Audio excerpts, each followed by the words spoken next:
আল আকসা foundation ও যুব সমাজের উদ্যোগে আজকের এই বার্ষিক ইসলামী সম্মেলনে আল্লাহ তাআলা আমাদেরকে আসবার বসবার আল্লাহর জন্যই জমা হওয়ার তৌফিক দান করেছেন। এজন্য আমরা সকলেই বলি আলহামদুলিল্লাহ। আল আকসা ফাউন্ডেশন স্বাভাবিকভাবেই এই নামের সাথে আমাদের হৃদয়ের একটা মহব্বত আছে। আল আকসা, কোরআনুল কারীমের মধ্যে আল্লাহ পাক রব্বুল আলামিন মসজিদে আকসার নাম সরাসরি উল্লেখ করেছেন।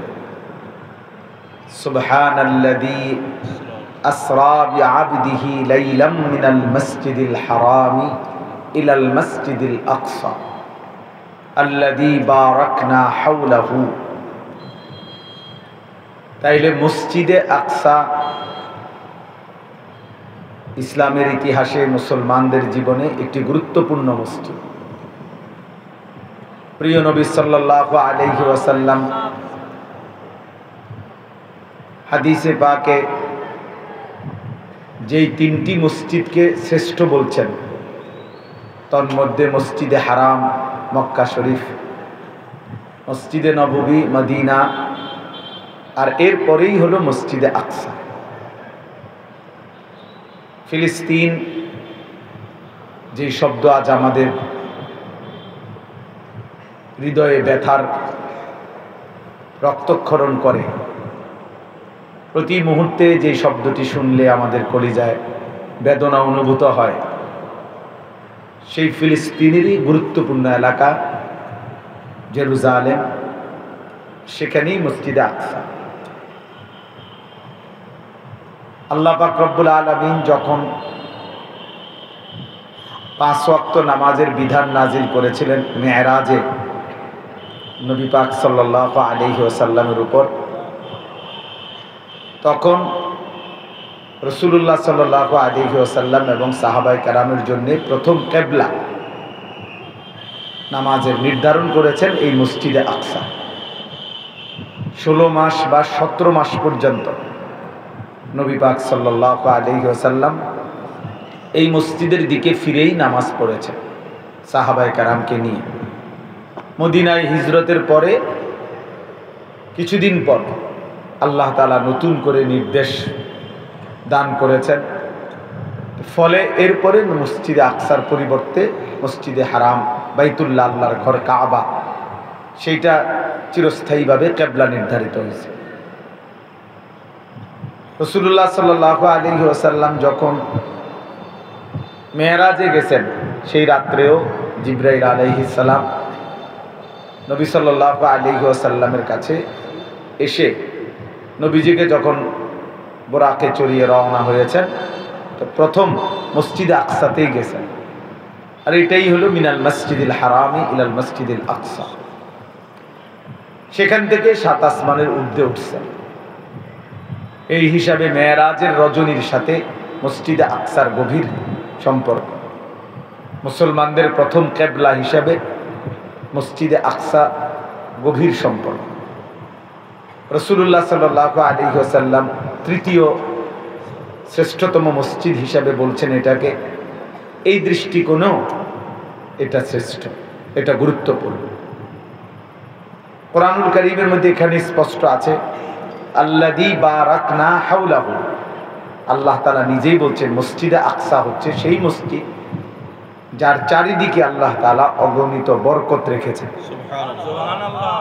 তাহলে মসজিদে আকসা এবং তার আশপাশটা, এই ফিলিস্তিন ভূমি বরকতের ভূমি, ফিলিস্তিনের জমিন বরকতের জমি, এটা আল্লাহ তাআলাই ঘোষণা করেছেন। এজন্য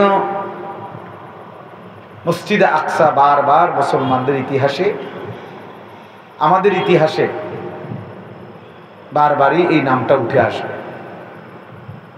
রাসূলুল্লাহ সাল্লাল্লাহু আলাইহি ওয়াসাল্লাম এই মেরাজের রাতে হযরত আদম আলাইহিস সালাম থেকে নিয়ে ঈসা আলাইহিস সালাম পর্যন্ত যত নবী এবং যত রাসূল, সমস্ত নবী এবং রাসূল, আম্বিয়ায়ে কেরাম এই মসজিদে আকসাতেই সমবেত হয়েছেন আল্লাহর কুদরত, এবং নবী পাক সাল্লাল্লাহু আলাইহি ওয়াসাল্লাম তাদেরকে নিয়ে নামাজ আদায় করেছেন। নবীজি সাল্লাল্লাহু আলাইহি ওয়াসাল্লাম ইমামতি করছেন। তাহলে ১.৫ লক্ষ নবী রাসূলের, মানে এক কথাই হলো আদম আলাইহিস সালাম থেকে নিয়ে আমাদের আখিরি নবী সাল্লাল্লাহু আলাইহি ওয়াসাল্লাম পর্যন্ত সমস্ত নবী এবং রাসূল একসাথে একযোগে একই সময় কদম পড়ছে যেই জমিনে, যেই মসজিদে, সেটা মসজিদে আকসা। তাইলে ১.৫ লাখ আম্বিয়া কেরামের কদমে স্পর্শ যেই জমিন, সেই ফিলিস্তিন কতটা দাম, সেই মাটি কতটা দাম। হাতের মোবাইলটা নিয়ে যদি ব্যস্ত থাকেন, ওয়াজ শুনে কিছুই বুঝবেন না, শেষ পর্যন্ত হইবে কি এই মোবাইলটাই কতক্ষণ টিপছেন, এমনি উড়াইছেন একবার, হেমনে উড়াইছেন, এরপরে মোবাইলের মধ্যে ওয়াজ আছে, কি শুনছ আছে, ও মোবাইলে আছে, তেমন উল্লেখযোগ্য কোনো ফায়দা হয় না। এটা মনে রাখি, হাতে মোবাইল ধরে রেকর্ড করলে যে রেকর্ড করে তার কোনো কলিজার মধ্যে কোনো কথা জমে না, দিল বসে না, আর কি তার এই সারাক্ষণ এই সদর বদর এইটাই মনে পড়ে, মোবাইল এটার কথাই মনে পড়ে, ফলে কোনো কাম হয় না, এই বসেই যা, এরপরে যেমন আছে এমনই থাকে, উল্লেখযোগ্য কোনো পরিবর্তন হয় না। জিন্দিগি যদি পরিবর্তনই না হয় তেমন কোনো ফায়দা নেই। এই আয়োজন আরো বড় মাহফিল হইতে পারে, মাহফিলে মনে করেন 10 লক্ষ লোক হয়েছে, তো কি আমনের কি থাকে, মানুষ হয়েছে আর 10 লাখ, তো আপনার কি হয়েছে? আপনার নিজের হৃদয়ের হালাত কি সেটা না দেখার বিষয়। আমার কলিজার ভিতরে কোনো অনুভূতি আসছে কিনা, আমার কোনো বিবেক জাগলো কিনা, আমার ভিতরে কোনো নড়াচড়া হয়েছে কিনা, আমার হৃদয়ের সাগরে কোনো নড়চড় হয়েছে কিনা, সেটা হলো দেখার বিষয়। 10 লাখ মানুষ আসছে, 10 লাখ মানুষ চলে গেছে, তো হয়েছেটা কি? হয়েছেটা কি? এই জন্য দোস্ত এটা বোঝা উচিত, প্রতিটা ওয়াজ, প্রতিটা নসিহত, প্রতিটা বয়ান যারা বলে তারাও কষ্ট করে বলে, যারা আয়োজন করে তারাও কষ্ট করে আয়োজন করে, আপনারা যারা এসে বসছেন তারাও কষ্ট করেই বসছেন। সেই কষ্টের বিনিময়ে যদি নিজেদের হৃদয়ের মধ্যে কোনো অনুভূতি না আসে, ফিকির না আসে, কোনো ভাবনা না আসে, তাহলে কি লাভ হবে? وَإِذَا سَمِعُوا مَا أُنزِلَ إِلَى الرَّسُولِ تَرَى أَعْيُنَهُمْ تَفِيضُ مِنَ الدَّمْعِ। কোরআনুল কারীমের স্পষ্ট আয়াত, আল্লাহ তাআলা বলেন সাহাবায়ে কেরামের অবস্থা, নবীজির সাহাবাদের হালাত তিনি বলছেন আল্লাহ তাআলা, যে সাহাবীদের অবস্থা হলো তারা যখনই আল্লাহর নবীর উপরে নাজিলকৃত কোরআন শুনে নবীজির জবান দিয়ে, বা ইযা সামিউ, যখনই তারা শুনে, তো আল্লাহ তাআলা নিজে সাক্ষ্য দিতেছেন যে তোমরা দেখবে আমার রাসূলের প্রত্যেকটা সাহাবীর চোখ দিয়ে পানি ঝরে পড়ছে। তারা আয়ুনাহুম তাফিদু মিনাদ দাম, তাদের চোখ দিয়ে পানি ঝরছে। তাহলে কি বোঝা গেল? সাহাবায়ে কেরামের হালাত হতো, তারা কোরআন শুনতেন তো কাঁপতেন। হযরত আব্দুল্লাহ ইবনে মাসউদ রাদিয়াল্লাহু তাআলা আনহু, একজন বিখ্যাত সাহাবী, উনি বর্ণনা করছেন, আমি একদিন রাসূলুল্লাহ সাল্লাল্লাহু আলাইহি ওয়াসাল্লামকে মোট সূরা নিসার 40টা আয়াত তেলাওয়াত করে শুনাইছি। 40 আয়াত ধারাবাহিক পড়বার পরে, নবীজিকে শুনাইবার পরে নবী সাল্লাল্লাহু আলাইহি ওয়াসাল্লাম বলছেন হাসবুকাল আন, এখন থামো। হযরত আব্দুল্লাহ ইবনে মাসউদ বলেন আমি থামলাম এবং মাথা তুলে নবীজি সাল্লাল্লাহু আলাইহি ওয়াসাল্লামের চেহারা মোবারকের দিকে তাকালাম। তাকিয়েই দেখি ফাইদা আইনাহু তাদরিফান, নবী সাল্লাল্লাহু আলাইহি ওয়াসাল্লামের চোখ মোবারক থেকে পানি ঝরছে, তিনি কাঁদতেছিলেন। তাইলে এই হলো রাসূলুল্লাহ সাল্লাল্লাহু আলাইহি ওয়াসাল্লামের হালাত, আল্লাহর কোরআন শুন, সাহাবায়ে কেরামের হালাত কোরআন শুন। এজন্য দোস্ত এটা জরুরি, এটা জরুরি। এই অমুক হুজুর একটু পরিচিত, অমুক হুজুর পরিচিত কম, এই হুজুরের দাওয়াত দিলে আসি নইলে নাই, এবার ওয়াজ করলে যাবো নইলে যাইতাম না, এবার ওয়াজটা হুন্না আইয়ালামো, এইসব সঙ্গমে কিছু হয় না। আপনি এ বক্তা চয়েস করলেন, এরে ভাল লাগলো, এরে ভাল লাগলো না, তো মানুষ চয়েস করে আপনি কি করবেন? আপনি আল্লাহর কোরআনের দিকে না মোতাবজ্জ হইবেন? তবে ব্যক্তির দিকে আপনি মোতাবজ্জ হইয়া কি হবে? এই জন্য জনপ্রিয়তা কিংবা অজনপ্রিয়তা দুইটাই ধোঁকা। কেউ চিনলেই কি, কেউ না চিনলেই কি, তেমন আহামরি কোনো বিশেষত্ব নাই। মনে করেন 50,000 লোক এখানে একত্র হইলে আমার কবর রাজার মাপত, কথা বলেন না কেন? তো লাভ হইল কি? তাইলে আর লাভ হইল কি? আর 5 জন শুনলে আমি ব্যর্থ নাকি? কি বলেন? তাইলে এই জন্য সফলতা কিংবা ব্যর্থতার জন্য সংখ্যা কোনো বিষয় নয়। কোরআন শরীফে আছে 3 জন রাসূল, সূরা ইয়াসিনের মধ্যে আছে 3 জন রাসূলের দাওয়াত দিছে একটি এলাকায়। 3 জনে মিলে দাওয়াত দিছে দিন রাত। ওই 3 জন নবীর হাতে, রাসূলের হাতে শেষ পর্যন্ত কালেমা পড়ে মুসলমান হইছে সির্ফ একজন। ওয়াজা মিন আকসাল মাদিনাতে রাজুলুন। কয়জন হুজুর? একজন না, রাসূল কয়জন? 3 জন। ফাআজ্জাজনা বিসালিসিন ফাকালু ইন্না ইলাইকুম মুরসালুন। তাহলে রাসূল তো 3 জন। সূরা ইয়াসিনের আয়াত, ওয়াদরিব লাহুম মাসালান আসহাবাল ক্বরিয়া ইয জাআহাল মুরসালুন। 3 জন রাসূল, উম্মত কয়জন? একজন। তো কি হইছে? ওনারা ব্যর্থ? এটা মনে রাখতে হবে, এটা বুঝার বিষয়। ওলামায়ে কেরামেরও এটা বোঝা উচিত, ইমাম সাহেবগো এটা বোঝা উচিত। হ্যাঁ, আমি কইলে আর শুনবো কেডা হুজুর? এলে কই না, না এলে কর না, আমি বইবে মোবাইল টিপেন। অনেক খামখেয়ালি আর কি। আরে ভাইয়া, আপনি আপনার 5 জন মুসল্লিকে বলেন, অসুবিধাটা কি? আপনার 2 জন মুসল্লিকে বলেন। না না, ওইতো না, কইতাম না, বলতাম এটা ঠিক না। প্রত্যেকেই যার যার অবস্থান থেকে আল্লাহর কথা বলা দরকার। প্রতি কণ্ঠ যদি আল্লাহর কথা আওয়াজ বের হয়, মুসলমানের ঈমান, ইসলাম, দ্বীন আরো আগে বাড়বে, আগে বাড়বে। আমাদের প্রত্যেকের জিম্মাদারি এটা, আল্লাহর কথা বলা, কোরআনের কথা বলা, আখিরাতের কথা বলা। যে একজনের কে বলার সুযোগ আছে, আপনি একজনকে বলেন। আপনি 1 লাইন জানেন, 1 লাইন, ওয়ালাউ আয়া, 1 লাইনই বলেন, নিয়ে 1 লাইন, একবারই বলেন, 1000 বারই বলেন, বলতে থাকে। হাটে ঘাটে, মাঠে বাজারে, উপরে নিচে, একাকী শূন্যে মরুভূমিতে রাসূলুল্লাহ সাল্লাল্লাহু আলাইহি ওয়াসাল্লাম সকল ক্ষেত্রে প্রতিটা সম্ভাবনাকে নবীজি কাজে লাগাইছেন। যেখানে কোনো সুযোগ তিনি ফেলে দেন নাই, বরং বলতে থাকছেন। কভি আরশ পর, কভি ফরশ পর, কভি উনকে দর, কভি দর বদর, গমে आशिकी तेरा शुक्रिया मैं कहां कहां से गुजर गया, कभी हो रास्तों में तन्हा, कभी हो गुरूद सहरा, मैं जुनूं का हम सफर हो, मेरा कोई घर नहीं है। রাসূলুল্লাহ সাল্লাল্লাহু আলাইহি সাল্লাম যেন বলতেন, আমার কোনো ঘর নাই, আমি এক নেশার সফরে আছি, আমার এক নেশা, আমি এক নেশায় আছি। কি সেই নেশা? কিভাবে আল্লাহ পাকের এক এক বান্দা জাহান্নাম থেকে বেঁচে যাবে। দাওয়াত ও তাবলীগের ফিকির এটা, দাওয়াত ও তাবলীগের ফিকির এটা। হযরত মাওলানা ইলিয়াস রাহমাতুল্লাহ আলাইহির ফিকির ছিল এটা। রাসূলুল্লাহ সাল্লাল্লাহু আলাইহি ওয়াসাল্লাম, সাহাবায়ে কেরামের ফিকির ছিল এটা।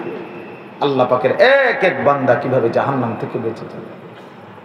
কে কত বেশি আমার চিনলো, কত মডেল করলে, রুমালের কত ফ্যাঁস দিলে, কোট কত আইটেমে পড়লে মানুষ চিনবে, হ্যাঁ, লাভ হয় না, এগুলো ফায়দা হয় না,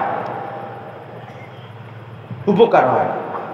আল্লাহ আমাদেরকে বোঝার তৌফিক দান করুন, আমিন। এই জন্য প্রিয় ভাই, আমার শায়েখ আসবে, আরিফ বিল্লাহ হাকিমুন নফস আল্লামা মুফতি মুশতাকুন নবী কাসিম, একবারে হুজুরের বয়ান পর্যন্ত পুরা বয়ান যুবক ছেলেরা তোমরা শুইনো বাবা, ফায়দা হবে দোস্ত, দিল দিয়ে শুনতে থাকো। কোনো কথা কঠিন মনে হইলেও শোনো, ওষুধের মতো মনে হইলেই শোনো, বিষের মতো লাগলেও শোনো। এ দিলের মধ্যে ধাক্কা লাগতে লাগতে একদিন দিল থেকে আহাজারি আসবে, অনুভূতি জাগবে, বিবেক জাগবে। মেরি জাহাঁ বদল গই, হাওয়া কি রুখ ভি বদল গই। একদিন মনে পড়বে ইনশাআল্লাহ যে হায় আমার জীবন বদলে গেল, আমার জিন্দগির গতি পাল্টে গেল। আল্লাহ তাআলা তৌফিক দান করে। তো ভাই বলতেছিলাম, আল আকসা, মসজিদ আকসা, ফিলিস্তিন, গাজা, এটা আমাদের রক্তের সাথে, আমাদের হৃদয়ের সাথে, আমাদের ইসলামের সাথে, আমাদের কোরআন, আমাদের সুন্নাহর সাথে ওতপ্রোতভাবে সম্পৃক্ত। এজন্য একটা কথা জরুরি আগে মনে রাখবেন, আজকের পৃথিবীর ইহুদিরা, আজকের পৃথিবীর খ্রিস্টানরা, আমেরিকার ওই বেঈমানরা, ইসরায়েলের ওই কুত্তারা, এরা জানে না যে ফিলিস্তিন 200 কোটি মুসলমানের কলিজা থেকে কখনোই ভুলাইতে পারবে না, কখনোই সরাইতে পারবে। এ আমাদের অস্তিত্বের সাথে সম্পৃক্ত, এটা আমাদের বিশ্বাসের সাথে সম্পৃক্ত। কোরআনুল কারীম কিয়ামত পর্যন্ত থাকবে, থাকবে কিনা এটা? তাহলে মসজিদে আকসার নামও কিয়ামত পর্যন্ত থাকবে, যেহেতু এটা কোরআনের আয়াত। অতএব ফিলিস্তিনও কিয়ামত পর্যন্ত থাকবে ইনশাআল্লাহ, কোনো সন্দেহ, কোনো সন্দেহ। এ দেখতে দেখতে দেখবেন একদিন ভোরবেলা ঘুম থেকে উঠে শুনবেন, অথবা একদিন রাত গভীরে শুনবেন ইসরায়েলের কুত্তারা নাই, হেরে গেছে, ওরা হেরে গেছে, কোন সন্দেহ। এ হারুন না জাতি, জিতুন না জাতি না, এরা, এটা একবারে তাদের ইতিহাস, ওরাও জানে অগ ইতিহাস। তারা জীবনও পৃথিবীতে বিজয়ী জাতি হিসাবে কখনোই টিকে নাই। ইহুদিদের কোনো বিজয়ের ইতিহাস নাই, কোনো ইতিহাস নাই, এরা কখনোই জিতে নাই।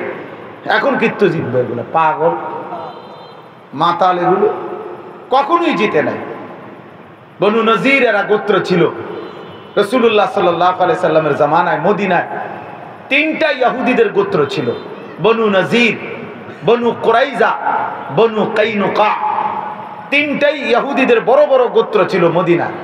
দিন রাত নবী পাক সাল্লাল্লাহু আলাইহি ওয়াসাল্লামের বিরুদ্ধে এরা ষড়যন্ত্র করছে, কিন্তু শেষ পর্যন্ত 3টা গোত্রই মদিনার সীমানা থেকে বহিষ্কৃত হয়েছে, বিতাড়িত করে দিয়েছেন আল্লাহর নবী সাল্লাল্লাহু আলাইহি ওয়াসাল্লাম। আশ্রয় নিচে গিয়ে খায়বার নামক একটা জায়গায় আরবের, সেখান থেকেও 7ম হিজরিতে আল্লাহর নবী সাল্লাল্লাহু আলাইহি ওয়াসাল্লাম সাহাবায়ে কেরামকে সাথে নিয়ে যুদ্ধ করে, অবরোধ করে লম্বা সময়, এরপরে খায়বার থেকেও এদেরকে বিতাড়িত করে দিয়েছেন। শেষ পর্যন্ত হযরত ওমর রাদিয়াল্লাহু তাআলা আনহুর জামানায়, হযরত ওমর রাদিয়াল্লাহু তাআলা আনহু পুরা আরবের সীমানা থেকে, উনি যখন খলিফা ছিলেন, রাসূলুল্লাহ সাল্লাল্লাহু আলাইহি ওয়াসাল্লামের একটা হাদিস ছিল, আখরিজুল ইয়াহুদা মিন জাজিরাতিল আরব, আরব সীমানা থেকে ইহুদিদেরকে বের করে দাও। হযরত ওমর রাদিয়াল্লাহু তাআলা আনহু শতভাগ এটা কার্যকর করছেন, তিনি এই ইহুদিদেরকে আরব সীমানা থেকে বের করে দিয়েছেন, এরা এখান থেকে বিতাড়িত হয়েছে। এরপরে এই ইহুদিরা গোটা ইউরোপ, আজকের যে আমেরিকা, আজকের যে ইটালি, আজকের যে অস্ট্রেলিয়া, আজকে যত ইউরোপ কান্ট্রি আছে, ইউরোপের যত দেশ আছে, এগুলোতে ছড়াইয়া ছিটাইয়া এরা আশ্রয় নিছিল বিভিন্ন অঞ্চলে। এইখানেও রাত দিন ষড়যন্ত্র করছে। ষড়যন্ত্র করতে গিয়ে এই ইউরোপের খ্রিস্টানদের দ্বারাও তারা বারবার বিতাড়িত হয়েছে, একবার এখান থেকে ওইখানে, ওইখান থেকে ওইখানে। তাদের ইউরোপের ওইখানেও তারা কখনো স্থায়ী হয় না। এরপরে হিটলার, আপনারা জানেন, তার নাৎসি বাহিনী দিয়ে, সে তো খ্রিস্টান, সে তো মুসলমান না, কিন্তু অগণিত লাখে লাখে ইহুদিকে হত্যা করছে, সেখানেও তারা বিতাড়িত হয়েছে। এই বেঈমানরা শেষ পর্যন্ত ষড়যন্ত্র করে 1948 সালে এই ফিলিস্তিনের জমিনের একাংশ দখল করে নিজেদের একটি অবৈধ, একটি জারজ রাষ্ট্র ঘোষণা দিছে। এটা একটি জারজ সন্তান, জারজ রাষ্ট্র, অবৈধ রাষ্ট্র। অবৈধ রাষ্ট্র। ফুটবলের মতো, ফুটবল যেমন এক জায়গায় থাকে না, বরং প্রত্যেক প্লেয়ারে যেমন ফুটবল লাথি দেয়, কেউ ধরতে পারে না, ধরলে আরো বা রেফারি কি দেয়, হুইসেল দেয় যে হাত লাগলে কেন, হাত লাগানো নিষেধ, লাথি, শুধু লাথি। এই ইহুদিদের কপালে আজীবন লাথি ছাড়া আর কিচ্ছু জোটে না। এই জন্য ইনশাআল্লাহ এখনো লাথি ছাড়া আর কিছু জুটবে না ইনশাআল্লাহ, কোনো সন্দেহ নাই, কোনো সন্দেহ নাই। খোদার কসম, যদি কোনোদিন শুনেন ফিলিস্তিনে আর একজন মুসলমানও বেঁচে নাই, একজনও বাকি নাই, খোদার কসম সেদিনও বিশ্বাস করবেন, ইয়াকিন রাখবেন যে তবুও বিজয় ফিলিস্তিনের হবে, মুসলমানের হবে, ইমানদারের বিজয় হবে ইনশাআল্লাহ। কিভাবে সে মালিক দেখাবেন সেটা ইনশাআল্লাহ। কেমনে? প্রতিটা জালেম পৃথিবীতে ধ্বংস হবার আগে কেউ বোঝে নাই এই জালেম কেমনে ধ্বংস হইল। নূহ আলাইহিস সালামের কওম ৯৫০ বছর যারা জুলুম করছে, তারা যে ৯৫০ বছর পরে এরকম পানিতে ডুববা মরবে এটা তারা ভাবে নাই, এরা ভাবতেও পারে নাই, এরা ভাবতেও পারে না। কোরআন শরীফে আছে ওয়াফারাত তান্নুর, চুলা থেকে পানি উঠে গেছে। নূহ আলাইহিস সালাম ওনার ছেলে বেঈমান তারে ডাকছে, বাপ আইসা পর নৌকায়, ঈমান আন বাবা, ডুবে যাবি। হে কইছে সাআবি ইলা জাবালিন ইয়াসিমুনি মিনাল মা, আমি পাহাড়ের উপরে উঠে যাব, ওইখানে পানি আসবে না, পানির থেকে বেঁচে যাব আমি। সে ভাবছে তার পানি পাহাড়ে উঠবে না। তাহলে এরকম শেষ মুহূর্ত পর্যন্ত বেঈমান জালেম মনে করে আমার সব ঠিকঠাক আছে, আমার সব ব্যবস্থাপনা আছে, আমার ধ্বংস হবে না। কওমে লূত বলেন, কওমে হুদ বলেন, কওমে সামুদ বলেন, কওমে সালেহ বলেন, কওমে শুআইব বলেন, ফেরাউনের কওম বলেন, নমরুদের বাহিনী বলেন, সাদ্দাদের বাহিনী বলেন, কারুনের বাহিনী বলেন, কোন জালেম পৃথিবীতে শেষ পর্যন্ত টিকে নাই, কিন্তু ধ্বংস হবার আগে বুঝে নাই, কেউ বুঝে নাই। ফেরাউন বুঝেও নাই হেঁটে যে এখন সুবানি খাবে। সামনে মুসা আলাইহিস সালামের বাহিনী, নদীর উপরে 12টা রাস্তা হয়ে গেছে আল্লাহর কুদরতে, তো রাস্তাগুলো দিয়ে পার হয়ে গেছে, পিছন দিয়ে সে তার বাহিনী নিয়ে আসছে। ফেরাউন আইসা রাস্তা দেখা সে বলতেছে যে চল এগুলা দিয়ে পার হও, ধরো, তোমরাও ধরো। কিন্তু বেওকুফ, তোর তো এটা ভাবা উচিত ছিল, তুই একটা প্রেসিডেন্ট, তুই না বলে খোদা, তাহলে তোর তো এটা বোঝা উচিত ছিল যে নদীর উপরে 12টা এত বড় রাস্তা হয়ে গেল, ব্রিজ, আমি বরাদ্দও দিলাম না, উদ্বোধনও করলাম না, আমার থেকে কোনো স্যাংশন করলো না, এটা আইলো করতে রাস্তা কি রে, এই রাস্তাটি আইলো করতে কেন? এত আমার দেশে আমার সীমানায় এত বড় রাস্তা হয়ে গেল কেমনে? তো একটা মিটাকে চিন্তা করা উচিত ছিল যে কোনো জিন করলো না অন্য কেউ করলো না। না, জালেম যখন জুলুমের সীমা অতিক্রম করে তখন সে নির্বোধ হয়ে যায়, বোকা হয়ে যায়, নেশায়, রক্তের নেশায় মাতাল হয়ে যায়, কিন্তু শেষ পর্যন্ত ধ্বংসই হয়ে যায়। এজন্য ঠিক এরকম ভাবে এই পর্যন্ত যেহেতু পৃথিবীর ইতিহাসে কোন জালেম ধ্বংস হওয়ার আগে ভাবে নাই। এই সিরিয়ায় বাশার আল আসাদ প্রায় 54 বছর ধরে তারা বাপ ফুট মুসলমানদের উপরে জুলুম করেছে। এই সময়ের ঘটনা, গত বছরের ঘটনা, 8ই ডিসেম্বর পর্যন্ত জুলুম করে গেছে। এরপরে শেষ পর্যন্ত 54 বছর পরে 5 লক্ষ মুসলমানকে শহীদ করছে এই সিরিয়ার বাশার আল আসাদ। এই জালেম ঠিকই পলাইছে। বাংলাদেশের জালেম 16 বছর পর্যন্ত একটানা জুলুম করে গেছে, জুলুম করে গেছে। কোনোদিন ভাবে নাই এই জালেম, এই ফ্যাসিস্ট কোনোদিন ভাবে নাই তার এমন নির্মম পতন হবে, বাচ্চাকে দৌড়ানির লোকে দৌড় দিবে, এটা সে ভাবে নাই। বেটা, এটা কোন সেনাবাহিনী দৌড়ায় নাই তারে, কোন বড় মানুষ তারে দৌড়ানি দেয় নাই, পোলাইনে দৌড়ানি দিছে গেছে। পোলাইনের দৌড়ানির লোকে, বাচ্চা পোলাইনের দৌড়ানির লোকে বাইজা গেছে জালেম। কেমনে ভাগছে? এ যেমনে ভাগছে দেখছেন না, এ এমনে ভাগবে আর এমনি ভাগবে। নাইলে এই জালেম কেমনে পলাইব?